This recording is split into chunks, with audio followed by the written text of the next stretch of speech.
Hola, bienvenidos a todos a este live 8 de la noche, hoy domingo. Hoy vamos a estar hablando sobre las enfermedades mentales, como el desconocimiento, el silencio, de pronto esa falta de interés por las enfermedades mentales de alguna manera, pues nos está volviendo ajenos a una realidad que está latente y en cualquier momento de la vida pues nos puede ocurrir a nosotros. Les damos la bienvenida a todas las personas que se están uniendo. Voy a agregar a Sergio Castro que nos va a acompañar pues en esta noche. Vamos a hablar sobre ciertas preguntas. ¿Cómo estás, Sergio? Hola, ¿qué tal? ¿Cómo estás? Bien, bien. ¿Y tú? Bien, todo bien. Listo, ¿me escuchas bien, sí? Sí, te escucho perfecto. ¿Tú a Listo, mí? perfecto. Súper.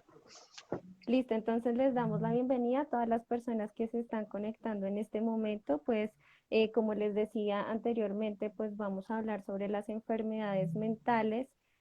Pues ahorita en todo este proceso pues que tenemos también del aislamiento, que la salud mental de alguna manera está tomando una fuerza porque pues no es solamente ajena o que le pasa a otras personas, sino que directamente pues podemos estar implicados nosotros, sobre todo porque una enfermedad mental puede aparecer en cualquier momento, a cualquier edad, en cualquier situación. Hay personas que de pronto pueden tener mayores vulnerabilidades, otras no. Entonces, para eso, pues te doy la bienvenida. Quisiera que te presentaras y empezamos a desarrollar el live. Listo, bueno. Buenas noches a todos. Mi nombre es Sergio, yo soy médico psiquiatra de la Universidad Javeriana.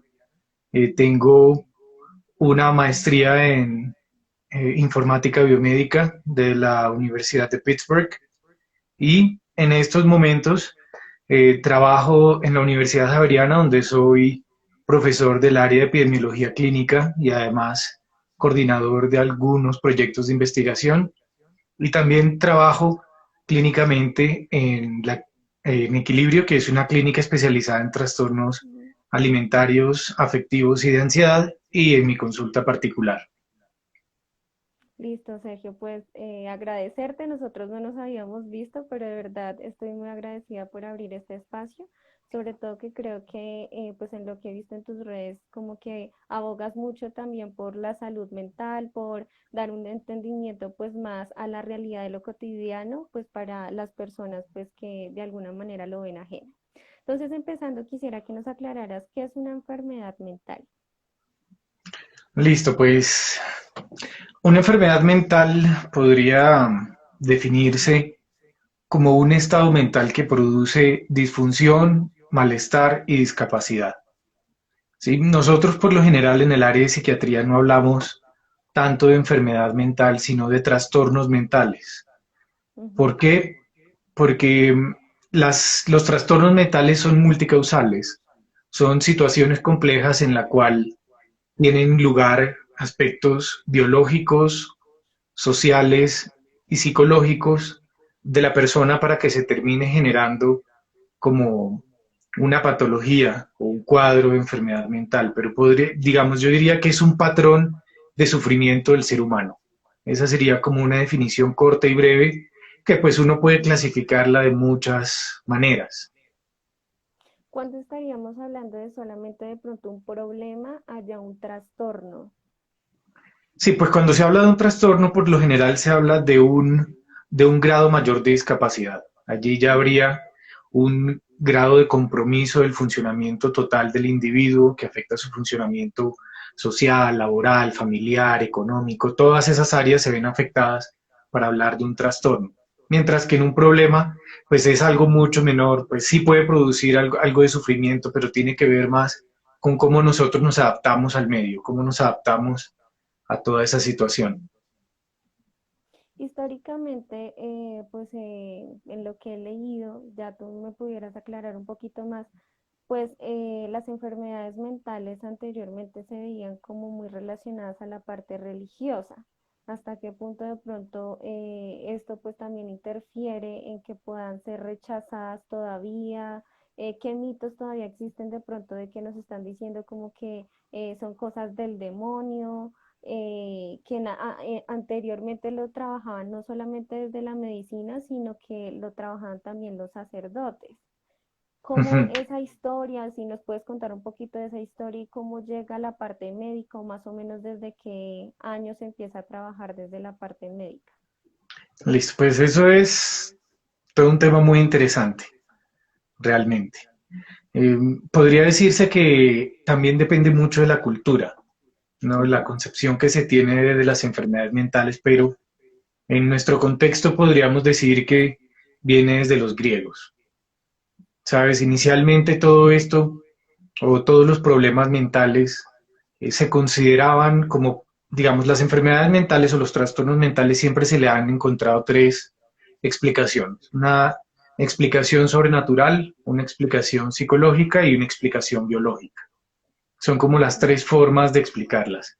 La más básica es sobrenatural, es lo mismo que pasaba con cualquier otra enfermedad que se pensaba que eran ujú, ya sea por posesión demoníaca, por castigos divinos, etcétera. Diría yo que con Hipócrates se da el primer cambio, ¿no?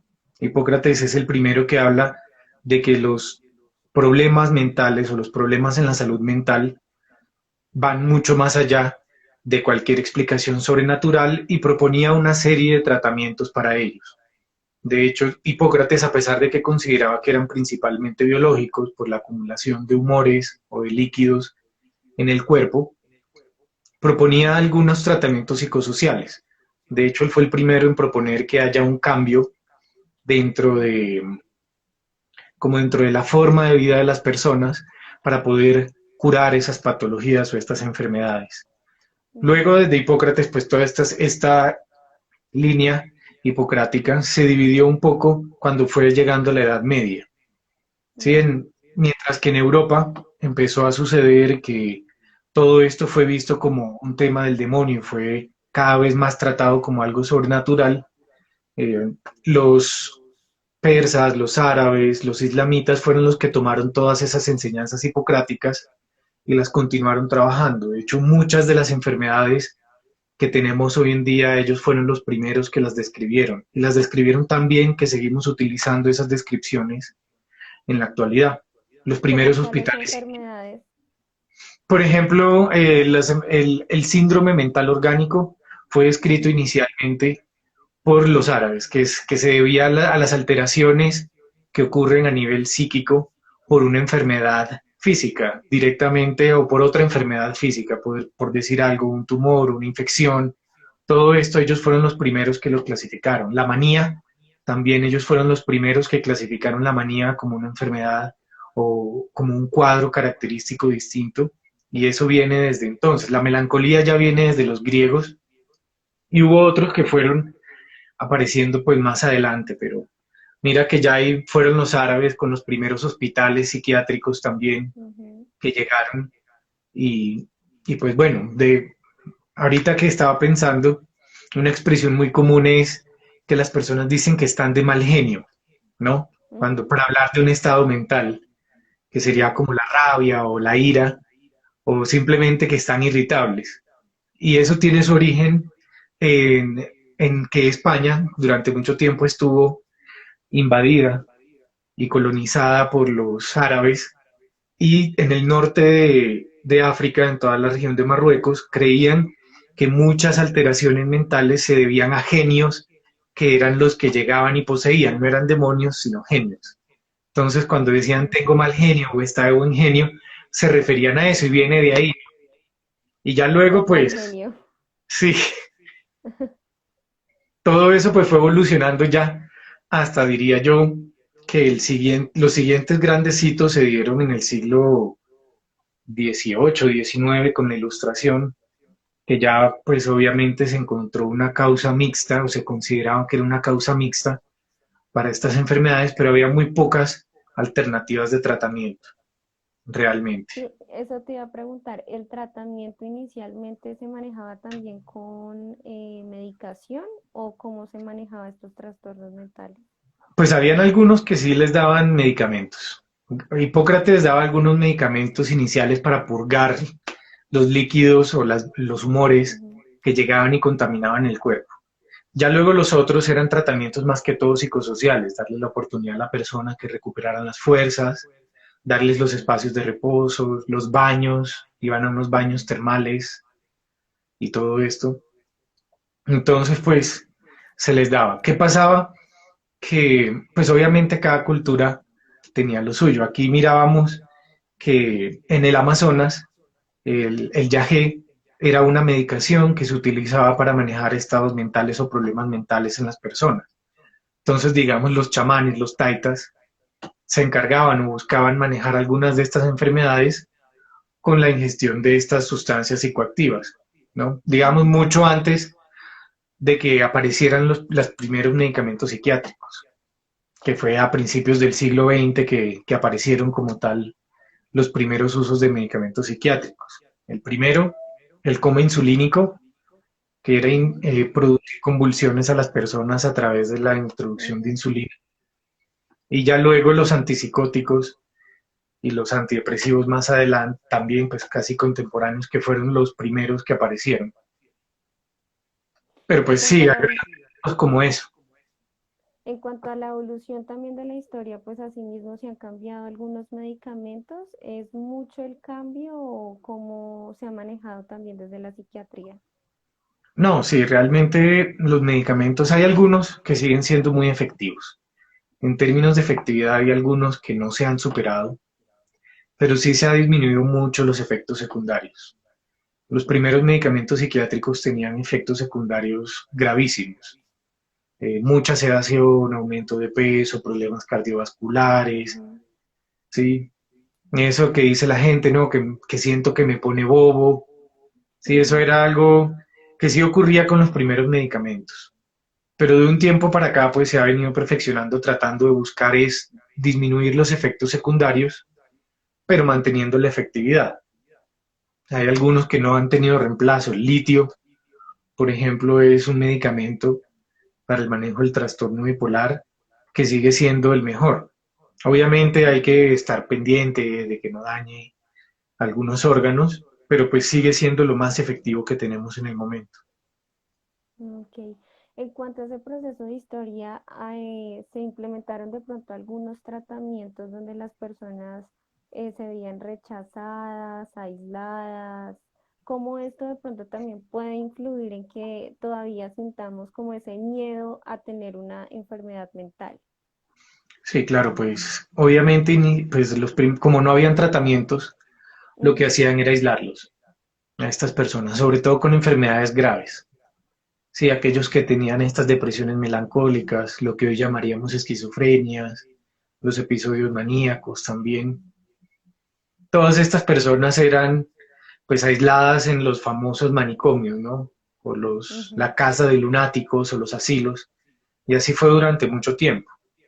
Fue como hasta principios del siglo, bueno, finales del siglo XVIII y principios del siglo XIX, que algunos psiquiatras en Francia empezaron a luchar por los derechos de los alienados, que era como los llamaban, ¿no? Los Ujú. alejados del mundo, los que estaban casi que como parias. Yo creo que de ahí viene toda una larga tradición de rechazo Ujú. que todavía pues estamos intentando acabar. Incluso pues aquí en algún momento, pues los primeros medicamentos psiquiátricos aparecieron en los 50 y Ujú. hasta antes de los 50 todavía los manicomios seguían siendo pues de la orden del día. Hoy creo que hoy hay solo uno o dos en el país que siguen teniendo esa organización pues de manicomio, que son los que quedan en Cibaté, pues que son famosos por eso. Ok.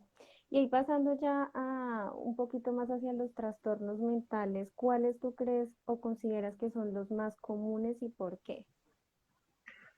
Pues los más comunes son los trastornos de ansiedad y los trastornos depresivos. Ujú. Eh, ¿Por qué? Yo creo que, bueno, hay muchos porqués. O sea, si bien todos tenemos una predisposición para sufrir de uno u otro trastorno, creo que esta interacción, estamos en un mundo muy exigente, cada vez más exigente, cada vez da menos tiempo a la recuperación de las personas, al cuidado propio. Entonces, pues creo que todas estas exigencias, nuestro cuerpo no tiene cómo manejarlas, nuestro cuerpo, nuestra mente, que hace parte pues de todo esto, no tenemos cómo Ujú, manejarlas. Cada vez estamos más alejados unos de los otros y yo creo que ujú, esto también es algo, algo clave.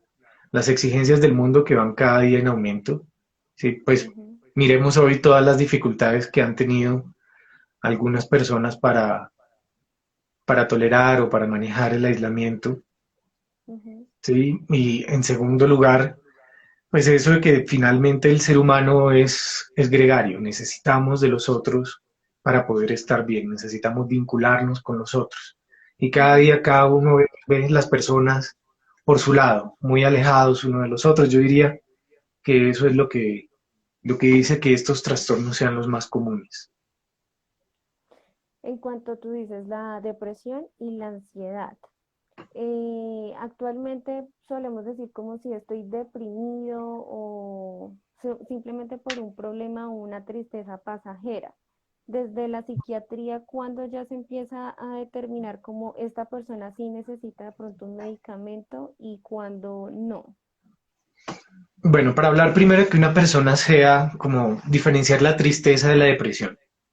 Sí, Ujú, yo pongo eso siempre como en un continuo en el cual pues la tristeza es una manifestación normal y la depresión es la exageración de esa manifestación normal del cuerpo, de la mente, de la adaptación que tenemos. Y se tiene que acompañar de muchas otras cosas además de tristeza. ujú, Sí, se acompaña de problemas del sueño, una depresión, de problemas con la alimentación, pérdida de energía, dificultad para hacer las cosas, pérdida de la motivación. Y todo esto se tiene que mantener de forma sostenida durante por lo menos 2 semanas. ok, Sí, además de esto, problemas con la sexualidad, problemas en la atención, problemas de memoria. La depresión es un cuadro mucho más complejo. ujú, Ahora, ¿qué pasa? La mayor parte de las depresiones responden sin necesidad de medicamento. Solamente se necesita un medicamento para aquellos casos moderados y graves. Y en los casos moderados, los mejores resultados se ven cuando se acompaña de una terapia psicológica, de ujú. cualquiera pues que se haya probado, pero la que sea la indicada para la persona. Por debajo de esto, la mayor parte de las depresiones se mejoran aumentando la actividad física, Ujú. ¿sí? Psicoterapias, obviamente las psicoterapias son aquí la base del tratamiento de estas enfermedades, también poniéndose al sol, lo cual es difícil a veces aquí en Bogotá, pero serían esas como las principales formas, a menos que sea algo moderado, grave, que ya sea muy discapacitante, uno no indica el medicamento. En cuanto a la depresión y la ansiedad, ¿es más común en mujeres? Sí, tanto la depresión como la ansiedad son más comunes y más frecuentes en mujeres. Además, pasa que las mujeres suelen buscar más ayuda por estos problemas. Sí, los Ujú, hombres primero no son muy dados a hablar, por lo cual esta clase de terapias habladas se les dificultan un poco más. ujú. Y segundo, no suelen buscar ayuda por estos, por todo, pues todas las creencias que existe alrededor de la masculinidad, ¿no? De que el hombre no habla, Ok, o no es, si el hombre no sufre, el hombre no llora, el hombre no se deprime.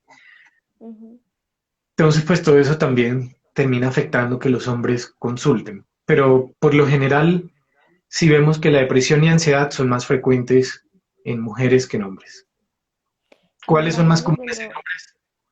dale. Sí, los problemas de consumo, el Ujú. alcohol, Sí, eso iba a decir. mucho Ajá. mayor en hombres, Ujú. pero por mucho lejos. También algunas enfermedades como el trastorno bipolar, la esquizofrenia, son más comunes en hombres, el autismo también es más común en hombres. Hablamos de las más comunes y tú cuál crees que son las menos comunes. ¿Cuáles serían esas enfermedades mentales menos comunes? Pues las más raras, Ujú. no, ahí sí ya entramos al mundo de... No, pues yo De pensaría caso de que libro. sí, ¿no? Pues yo diría que hay que algunas formas de esquizofrenia son cada vez menos comunes Ujú, por el efecto que han tenido los medicamentos. Antes se veían más estas esquizofrenias desorganizadas de lo que hoy se ve, ya hoy se ven esquizofrenias con mucho mejor pronóstico. Ujú. Diría yo que, que sí, el autismo sigue siendo raro. La depresión melancólica también, la depresión psicótica melancólica se ve cada vez menos. Las catatonías son cada vez también, son poco frecuentes, pero Catatonías para el público que nos escucha, ¿qué es una ay, catatonía? la catatonía, pues la catatonía es un trastorno psiquiátrico y neurológico, diría yo, que se caracteriza por alteraciones en, en la forma de pensar y en el movimiento, sobre todo. Ujú, Entonces son, por ejemplo, uno busca eh, estas fotografías viejas de personas que se quedaban así durante horas en la misma ujú. posición o que no hablaban durante mucho tiempo. Entonces todas esas serían lo que se llaman catatonías. Pero pues esas sí Perfecto. son muy poco frecuentes. Trastornos, Perfecto. de pronto un trastorno de personalidad esquizotípico es poco frecuente. Ujú, ujú. Sí, la Que ya ahí hablamos ciclotimia. que el proceso de trastorno de personalidad ya es, por decirlo así, un trastorno, un diagnóstico para siempre, teniendo en cuenta que es de la personalidad. Sí, ese ya hablaría de un diagnóstico para siempre. Eso no quiere decir que no se mejore. Ujú. ¿Sí? Es como la hipertensión. A uno le diagnostican hipertensión y uno va a tener hipertensión toda la vida. Eso no quiere decir que uno vaya a sufrir las consecuencias de la hipertensión siempre. Eso Sino mismo que pasa puede con... mejorar su calidad de vida. Sí, totalmente. Y su funcionamiento con los otros, su relacionamiento. Perfecto. Hablando pues, como lo mencionabas al inicio, que las enfermedades mentales o trastornos mentales estaríamos hablando de un desconocimiento frente a este tema, me gustaría tocar pues que cada uno de las personas que nos están viendo, de las que no, de las que ahorita están haciendo cualquier XY actividad, de alguna manera pueden tener una predisposición para poder desarrollar en algún momento de su vida algún trastorno mental. ¿Cuáles serían esos predisponentes que las personas pudieran tener pues para desarrollarla? Bueno, eh, bueno, primero está la predisposición genética, que eso casi pues uno lo sabe por la historia familiar de cada uno.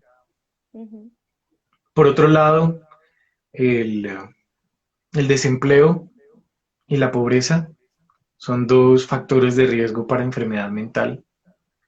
Vivir en ciudades congestionadas también es un factor de riesgo. ujú. Eh, También algunos problemas familiares, si disfunción familiar, antecedente de abuso y de maltrato en la infancia.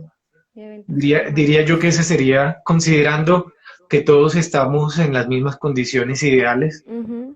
antecedentes de abuso, de maltrato y de trauma en la infancia serían los que más ocurren. Estar expuestos a violencia también predispone de forma pues importante a los trastornos mentales, como Tú ahí cualquier tocabas experiencia el traumática. tema, tú ahí tocabas el tema de lo biológico, de cómo de pronto los papás, tíos, abuelos o en nuestra familia puede haber de pronto algún rasgo o algún síntoma de alguna enfermedad.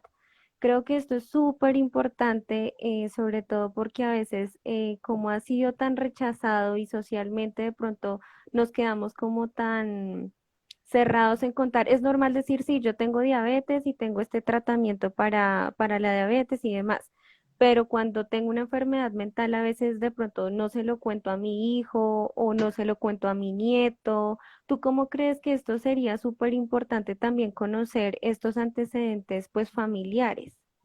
Sí, ¿Qué claro. tanto porcentaje de pronto hay de peso para yo en algún momento poder tener esa predisposición o esa puerta para que en algún momento pueda desarrollar pues un trastorno mental? Pues eso depende mucho de la enfermedad. Sí, hay algunas enfermedades en las cuales el componente psicosocial es mucho más fuerte y en otras en las que el componente biológico es aún más. Sin embargo, pues yo diría que es importante también saberlo en caso de la respuesta que tengan, ¿no? Ujú, Si, por ejemplo, si no sé, yo tengo un familiar que ha tenido depresión y es una depresión que ha respondido muy bien con un antidepresivo X o con una psicoterapia X, pues eso es muy importante si a mí me llega a dar esa enfermedad en algún momento de la vida o un trastorno depresivo Ujú, en algún momento de la vida. Pero yo diría que es importante pues saber obviamente las comunes, el trastorno obsesivo compulsivo, trastorno depresivo mayor, eh, yo pondría esquizofrenia y trastorno bipolar dentro de esas, ujú. antecedentes de demencia, también son importantes conocerlos, y trastornos alimentarios, autismo, y ya ahí creo que diría que son como los más importantes, los que tienen mayor carga biológica. Dentro de la depresión, pues yo trataría de mirar qué tipo de depresión es, porque hay muchas formas de depresión, ¿no? La mayor Ujú. parte de las depresiones son leves, entonces, pues no habría que llegar y mirar, pues o decir, sí, mucha gente ha pasado por una depresión y no se ha dado cuenta, pero Y son transitorias de algún sí, momento en específico y que con algunas herramientas de pronto de afrontamiento y demás, pues pudieron de pronto pasar esa etapa. ¿Cuáles serían como esas recomendaciones para poder sobrellevar de pronto en este momento, si a mí me dicen, tengo X trastorno, cómo lo debo asimilar, a quién se lo debo contar, cómo manifestarlo a mi familia, es necesario manifestarlo a mi familia o no? pues yo pensaría que lo mejor es contar con una red de apoyo para eso. Sí, existen grupos de pares que pueden ser muy útiles, pero yo creo que también es importante contárselo a la familia, a aquellas personas que tienen confianza. Si uno va por la calle y uno no va viendo los diagnósticos de todo el mundo, si Ujú, uno no va ni siquiera de los físicos, uno dice, ah, mira, esta persona tiene migraña, yo soy migrañoso, o yo soy hipertenso, o yo tengo dislipidemia. Sí, la gente va por la vida eh, de alguna manera y no pensaría yo que es necesario que se lo cuenten a todo el mundo, pero sí formar un buen grupo de apoyo, como una buena red de apoyo frente a eso, que las personas más cercanas lo sepan y decirlo de ujú. frente, me diagnosticaron una depresión, este es el tratamiento, estoy en esto. Hay muchas personas que cuando son diagnosticadas, por ejemplo, para la depresión, en un caso hipotético, me dan la medicación y yo de alguna manera digo, listo, ya me sentí bien a la semana, lo dejo de tomar, después vuelvo y tomo, hasta qué punto esto es contradictorio, puede afectar al tratamiento, cómo se maneja también esa automedicación. Sí, los antidepresivos no son pastillas de la felicidad, Ujú, sí, no son pastillas que uno se las toma e inmediatamente ya está feliz a los 3 días. ujú. Sí, uno ve una respuesta inicial a la semana, pero el máximo de respuesta se ve entre la semana 3 y la semana 12, o sea, entre el primer y el tercer mes. Entonces, eso de tomárselo a veces y dejárselo de tomar, lo que hace es simplemente no permitir que el medicamento cumpla su efecto máximo, que sería pues eso, de alguna forma eso sería como torpedear con el tratamiento.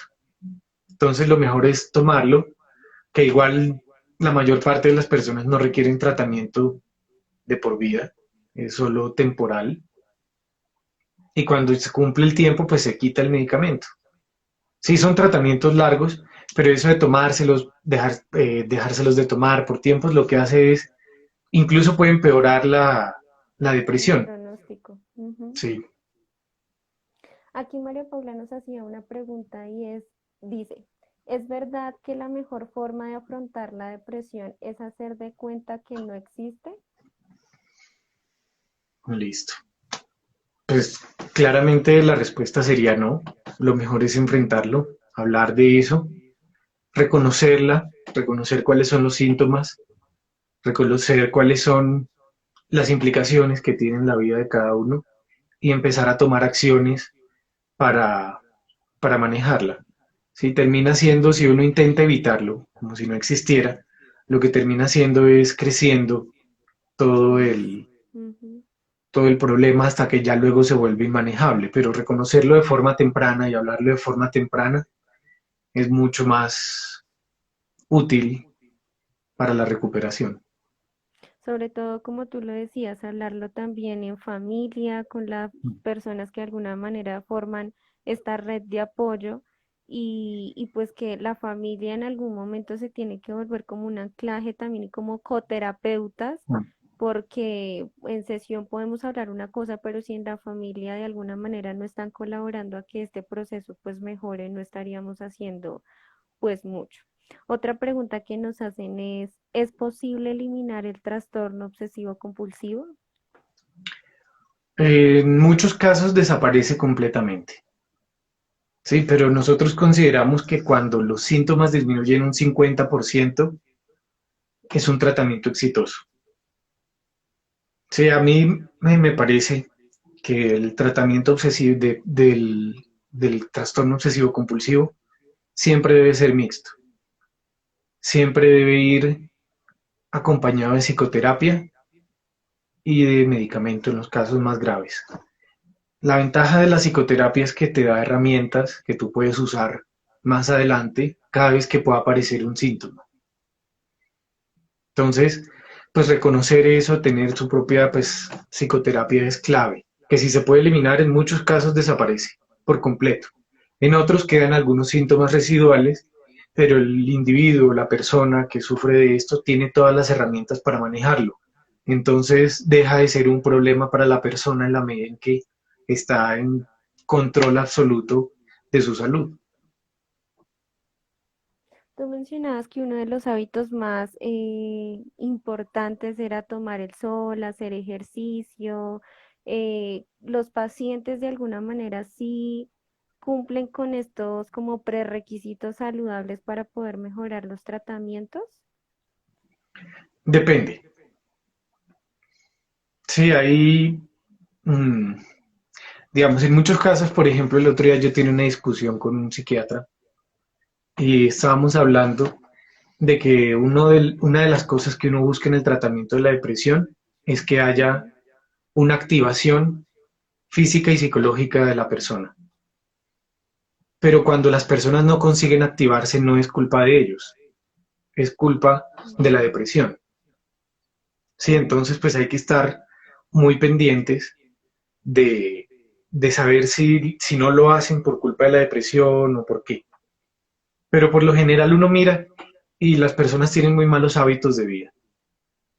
Sí, Ujú. muchos hábitos inadecuados, mal patrón del sueño, mala alimentación, sí, no se dan el tiempo para hacer ejercicio. Afortunadamente, pues ahorita hay como una cultura más de autocuidado, que pues llevada al extremo también es Un riesgo.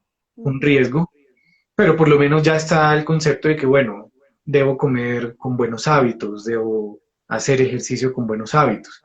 Sí, falta que disfrutemos un poco más la naturaleza, el sol, y creo que aprender a dormir también, a cuidar el sueño, tomar siesta. La siesta es necesaria, Ujú. entonces pues Siempre y cuando no interrumpa pues también la higiene del sueño, ¿sí? sí, claro, una siesta Ujú. de 15 minutos máximo. Si no, no es siesta, durmieron en la tarde. Sí, y Sí, después no pueden quedarse dormidos en la noche. sí, no. Ujú. Listo. Ahí ya pasando un poquito también a las etiquetas y pues también abriendo la posibilidad que el público que nos está viendo puedan realizar sus preguntas. Te quería preguntar, ¿es necesario etiquetar a una persona con algún diagnóstico? ¿Hasta qué punto es necesario el diagnóstico cuando ya pasa a ser un proceso, como tú lo decías, de discriminación, de que uno va por la calle y ve la persona como con el diagnóstico ya arraigado o hasta cuando de pronto los pacientes o las personas con algún trastorno mental ya se consideran ellos mismos de yo soy depresivo y no yo tengo depresión, que ya discrimina mucho. El decir yo tengo es que yo tengo en este momento, pero en algún momento lo voy a soltar. Pero el decir yo soy depresivo y de pronto excusarse de alguna manera en que esta enfermedad de alguna manera no me va a poder a desarrollar mi vida, hablando también un poquito de los autoestigmas, entonces quisiera que me comentaras si son necesarias o no las etiquetas o cómo se maneja este proceso. Sí, pues los diagnósticos son útiles porque nos permiten a nosotros tomar decisiones. Eso es realmente para lo que son útiles para saber qué decisión tiene uno que tomar o qué curso seguir. Creo que es importante que lo sepa cada persona en la medida en que eso le da herramientas para saber qué hacer con su vida. Sí creo que hay que diferenciar el conocer el diagnóstico a identificarse con el diagnóstico, Ujú, que ese creo que es el verdadero problema. ¿Sí? Que muchas personas al decirles un diagnóstico terminan identificándose con eso y terminan casi que justificando muchos aspectos de su personalidad o de su ujú, estilo de vida en el diagnóstico. Pero un diagnóstico es algo temporal, es algo que puede cambiar, ¿sí? Es algo que no se mantiene estático a lo largo de la vida. ujú. Entonces, por eso yo siempre tengo algunas discusiones al respecto y parte del tratamiento debe incluir algo de educación sobre el diagnóstico, sobre qué es lo que es el diagnóstico, qué implica esto para mi vida, ¿sí? Porque luego dicen, es que ya sé esto porque es depresivo y wait, señor, espere, ¿cómo así que están permitiéndole eso? Ujú. Sí, creo que eso apunta a todo lo contrario. La idea es que las personas, si se va a utilizar el diagnóstico es para que sean más activos en su recuperación. Ujú. Sí, yo creo que es importante, como tú decías, el diagnóstico es más como para yo también informarme cuáles son las características, los tratamientos, cómo puedo manejar y mejorar mi condición de vida, pese a que tenga, como lo decíamos desde el inicio, o sea, es igual a tener una migraña o tener un diabetes o tener algún trastorno mental. Y aquí, para ir ya concluyendo, si las personas tienen alguna pregunta, pues que las vayan realizando. Quisiera que habláramos un poquito, ¿tú cómo ves actualmente esta discriminación hacia las personas que tienen algún trastorno mental? ¿Todavía es algo muy latente, se ve mucho? ¿Tú cómo lo consideras? Sobre todo pues porque vemos en noticias que la tasa de suicidios de alguna manera pues se ha incrementado. ¿Hasta qué punto esto también incide el rechazo de su familia, sus amigos, también en el aspecto pues laboral? Como psiquiatra, ¿tú cómo lo ves? Pues yo digo que eso todavía es algo que está presente en muchas áreas, pero creo que está cambiando. Creo que ahorita estamos en una nueva discusión acerca de lo que son los problemas mentales, los trastornos mentales, y en la medida en que cada vez se pueda hablar de ellos con mayor claridad, sin miedo, creo que estamos colaborando a que ese estigma disminuya. Sí, obviamente no podemos echarle la culpa de todo al estigma, pero el estigma es algo que está ahí. Pero además hay muchas barreras de acceso, la falta de educación, sí, no tiene que ver necesariamente con el estigma, pero la falta de educación de cómo cuidar de uno mismo también es clave, sí, de que lo que yo tengo puede que sea una depresión y no que tenga un problema, o que lo que yo tengo es un problema de consumo de alcohol y no otra cosa.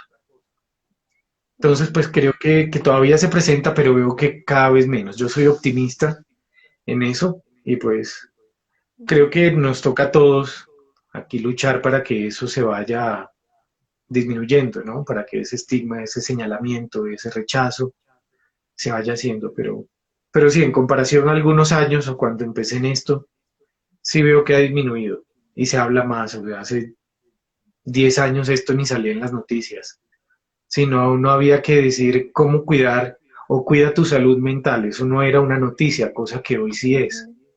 Y creo que eso es algo bueno. Sí, es algo positivo, también lo considero que de alguna manera lo que está sucediendo pues a nivel mundial con todo lo del COVID-19 ha generado como una mirada a ir un poquito más allá de que el cuidado no es solamente como tú decías, alimentarnos bien, comer bien, sino también tener hábitos también del pensamiento, hasta qué punto de pronto nos quedamos pensando en la misma situación y darle vueltas y vueltas sin generar de pronto una estrategia de afrontamiento. tener también el patrón de organizar nuestros tiempos, de poder aprovechar al máximo también los recursos personales que cada uno tiene y que también va muy ligado a la parte también de la educación, porque hasta qué punto desde niños se está manejando también esta educación en cuanto a la inteligencia emocional, que creo que es un aspecto bastante importante que se despliega porque pues es un proceso para la vida, no es educar simplemente en conocimientos, sino educar también para que los niños, adolescentes pues también puedan afrontar, como tú decías, las demandas del ambiente que ahorita de alguna forma pues generan bastante fuerza.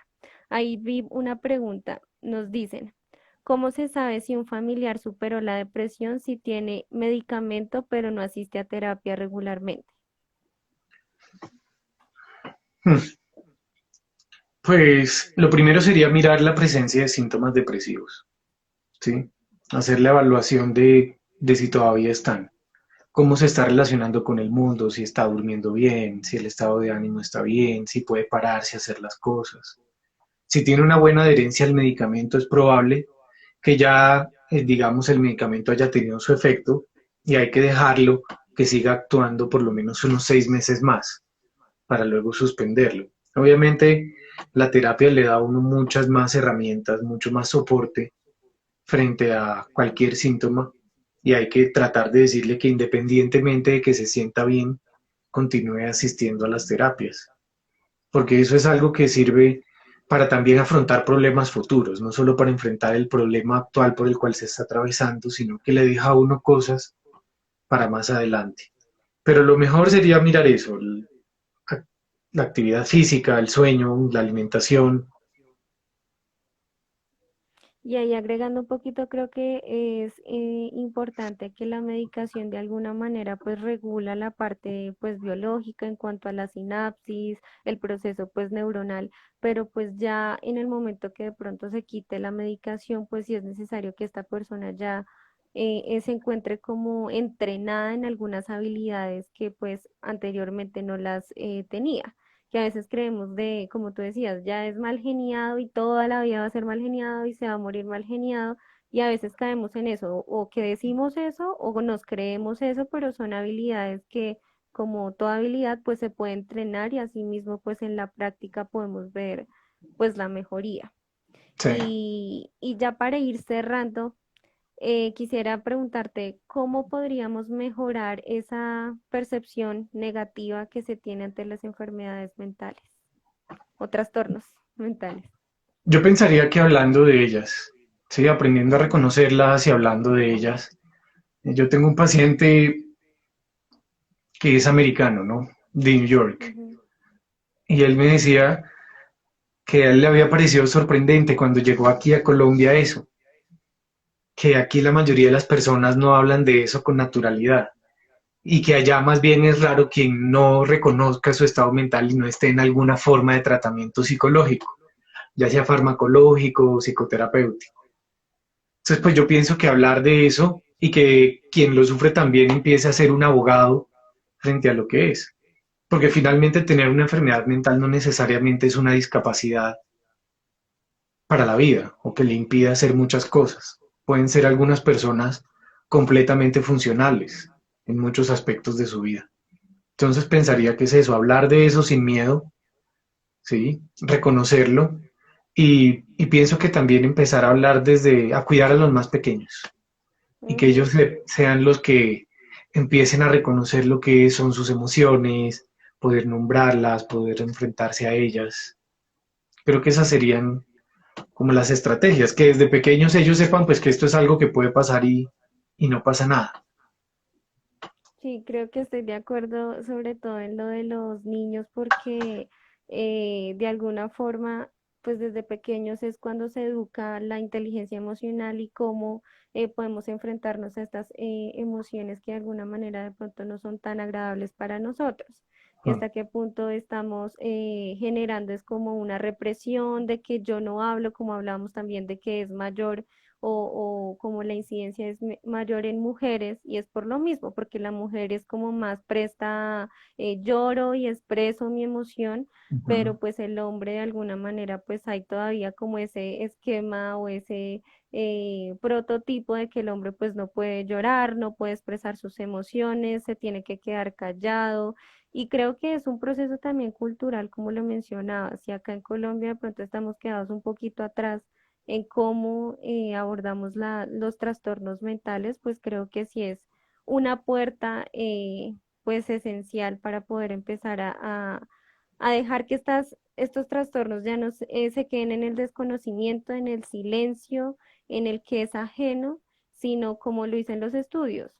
De 10 personas que conocemos, 4 de ellas en algún momento han tenido alguna dificultad mental, ¿sí? Y hasta qué punto si nos ponemos a hacer cuentas, listo, 10 personas y 4 de ellas, pues de alguna forma podemos contribuir.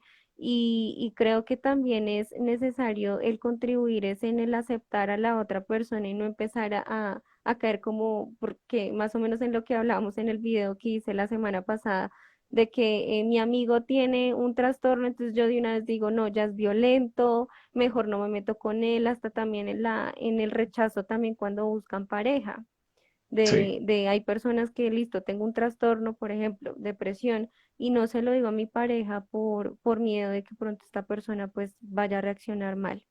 Entonces, pues te agradezco mucho, Sergio, por el espacio. Creo que fue bien dinámico, gracias a las personas pues que estuvieron aquí conectadas. No sé si alguno tenga alguna pregunta adicional, creo que por ahí había una.